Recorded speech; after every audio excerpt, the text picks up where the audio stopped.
पूर्व CJI D.Y.. Chandrachud का हाल ही में बयान आया है। इनके बयान को काफी मीडिया चला रही है, हर जगह पे इनके बयान भी चले हैं। लेकिन इसी के बीच एक और बयान आ गया है डॉक्टर प्रोफेसर मोहन जी गोपाल का।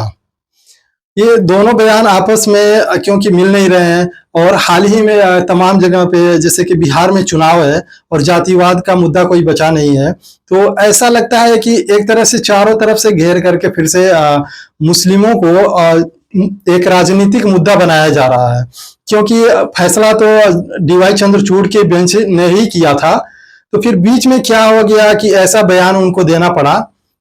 देश में बहुत सारे मुद्दे हैं, जैसे बेरोजगारी हो गया, शिक्षा को लेकर हो गया, महंगाई को लेकर हो गया। सरकार अभी फिलहाल में बोली थी कि जीएसटी कम हो गया है, लेकिन जीएसटी का बने हुए माल पे कम कर दिया है और कच्चे माल पर ज्यादा कर दिया। बहुत सारे मुद्दे हैं लेकिन इन सब पर ध्यान कोई नहीं केंद्रित कर रहा है। लेकिन एक जो राम मंदिर पे एक बयान आ गया है और बताया जा रहा है कि फिर से हो सकता है पिटीशन दायर हो। मेरा मानना है कि ऐसा नहीं करना चाहिए मुस्लिम पक्ष को, क्योंकि फिर से एक तरह से मुस्लिमों को राजनीतिक मुद्दा बनाया जा रहा है। बहुत सालों से जो है कि राम मंदिर का मुद्दा छिड़ा हुआ था और बाद में फिर इसको खत्म हुआ ये मुद्दा, लेकिन फिर अभी मुद्दा कोई बचा नहीं है, क्योंकि मंदिर मस्जिद यहाँ पे ज्यादा होता है भारत में।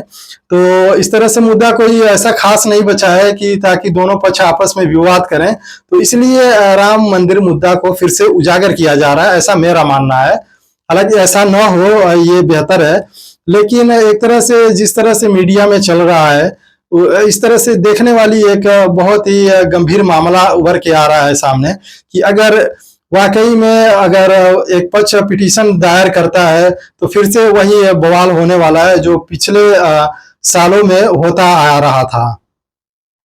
क्या एक तरह से मुसलमानों को फिर से घेरा जा रहा है? क्या राजनीतिक मुद्दा बनाया जा रहा है मुसलमानों को? क्योंकि अभी इसकी जरूरत नहीं थी और ऐसे वक्त में बयान आया है जब बिहार में चुनाव है, तो क्या राम मंदिर पे चुनाव लड़ने की योजना है?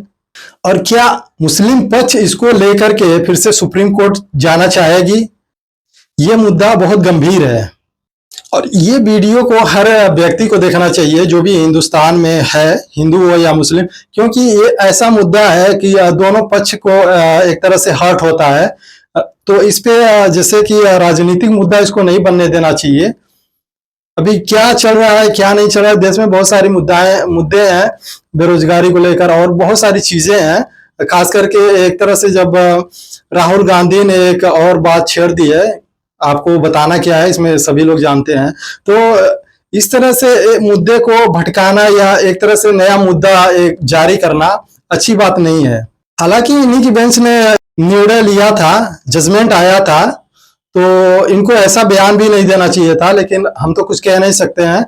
लेकिन इस तरह से जो हाल ही में जो बयान आया और जो वार्तालापें इस पे हो रही हैं और जो मीडिया कयास लगा रही हैं, इन सब बातों को मेरा मानना है कि मुस्लिम पक्ष को खारिज करना चाहिए। क्योंकि ये अगर फिर से दायर होता है तो एक और मुद्दा राजनीतिक बन जाएगा और ये कब तक चलेगा, इसको भविष्य में एक और मुश्किल पैदा कर देगा। जबकि कोर्ट ने माना था कि मंदिर गिरा करके मस्जिद का निर्माण नहीं हुआ था, लेकिन जो इनके बयान आए थे डी.वाई. चंद्रचूड़ के, इसके अपोजिट में थे। और एक बात और थी कि इसमें अगर फैसला इन्होंने ही दिया था तो ऐसी बयान जो इनकी आई है, ये किस तर्क पे और किस हिसाब से दे रहे हैं ये मालूम नहीं है, लेकिन हमें ये सोचना चाहिए कि आपसी सौहार्द ना बिगड़े।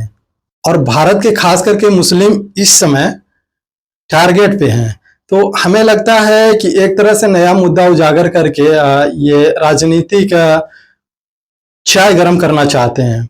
तो मुसलमान पक्ष जो है, मुस्लिम पक्ष जो है, इसको भी ये ख्याल रखना चाहिए कि जो राजनीतिक लोग हैं वो आपका इस्तेमाल कर रहे हैं, चाहे कोई भी पार्टी हो, चाहे कांग्रेस हो, बीजेपी हो या कोई भी पार्टी हो।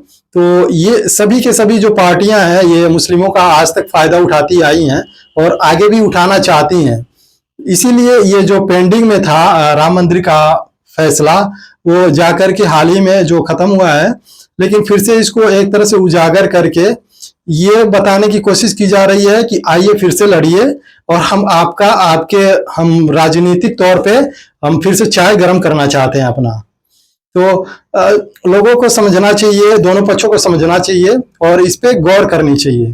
फिलहाल इस बारे में आप क्या सोचते हैं, अपनी राय कमेंट बॉक्स में जरूर बताइए। तब तक के लिए बने रहिए हमारे साथ में। मेरा नाम है सलीम अंसारी और आप देख रहे हैं सलाम इंडिया लाइव। शुक्रिया।